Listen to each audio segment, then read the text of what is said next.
You see, Michaela, it's as though he is trapped down in some dark cave.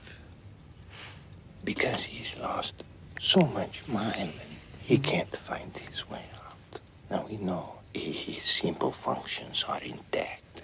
He breathes, he swallows, his heart beats. And from the outside world, he receives sensation, a touch, pain, cold. And here are the primal feelings: fear, hunger, desire. And up here in the neocortex, the higher brain have been locked here. Or his reason, imagination, memory. The things that make us each ourselves.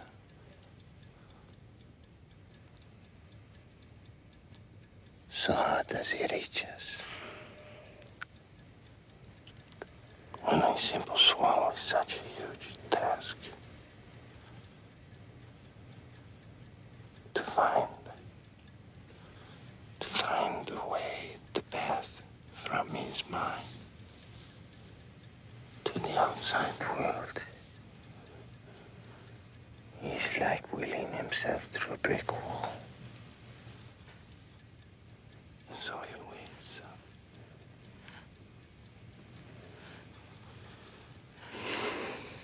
He waits. Okay.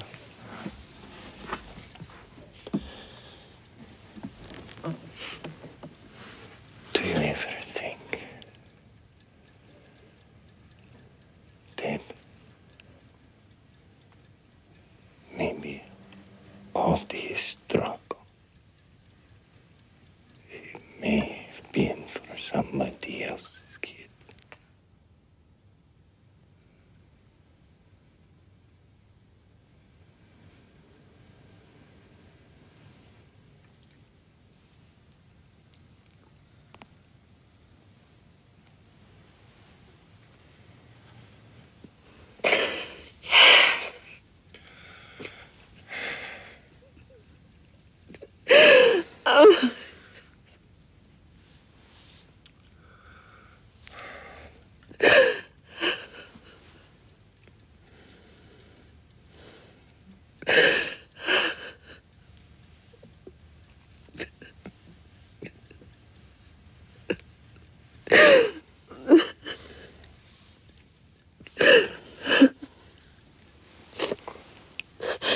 I promised him this world would never be silent.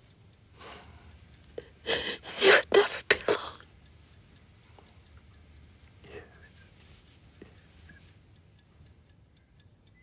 One morning, a little rabbit sat on a bank. He pricked his ears and listened to the trit-trot of a pony. A gig was coming along the road. It was driven by Mr. McGregor, and beside him sat Mrs. McGregor in her best bonnet. As soon as they had passed, little Benjamin Bunny slid down into the road and set off with a hop, skip, and a jump to call upon his relations, who lived in the woods at the back of Mr. McGregor's garden. That wood was full of rabbit holes, and in the neatest, sandiest hole of all lived Benjamin's aunt and his cousins, Flopsy, Mopsy, Cottontail, and Peter. Old Mrs. Rabbit was a widow. She earned her living by knitting rabbit wool mittens and muffetees.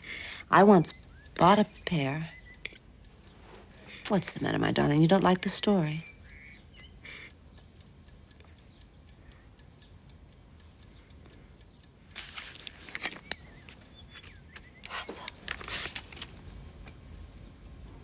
You don't like the story? He does that a lot lately. When? Mainly at story time. Sweetheart, listen carefully to Mama. Is your middle name Patrick? No. Is it Peter? No, Mommy.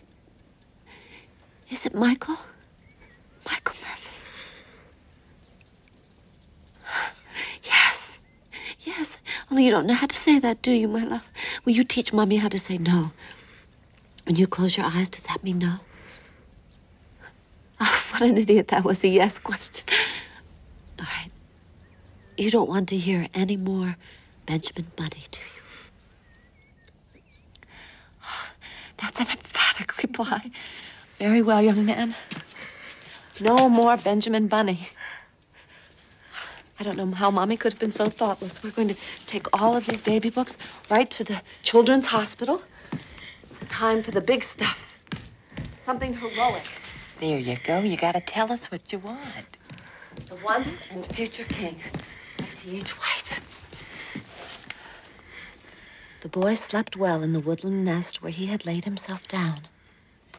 At first, he only dipped below the surface of sleep and skimmed along like a salmon in shallow water, so close to the surface that he fancied himself in air.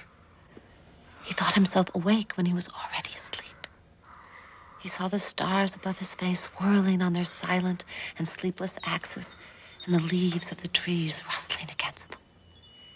And he heard small changes in the grass. These little noises of footsteps and soft fringed wing beats and stealthy bellies drawn over the grass blades or rattling against the bracken at first frightened him or interested him.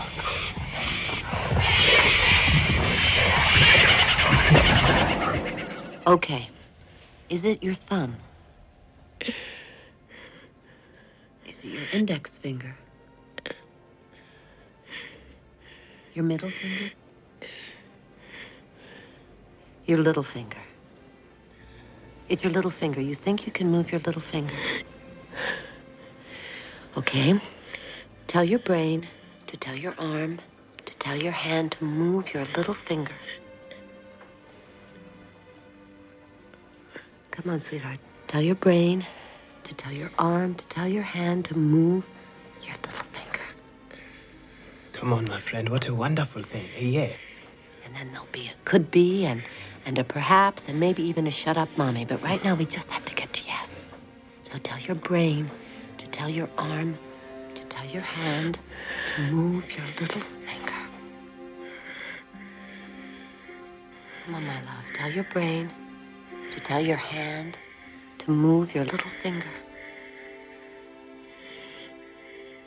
Come on, Lorenzo. You can do it, can't you, my friend? You can do it.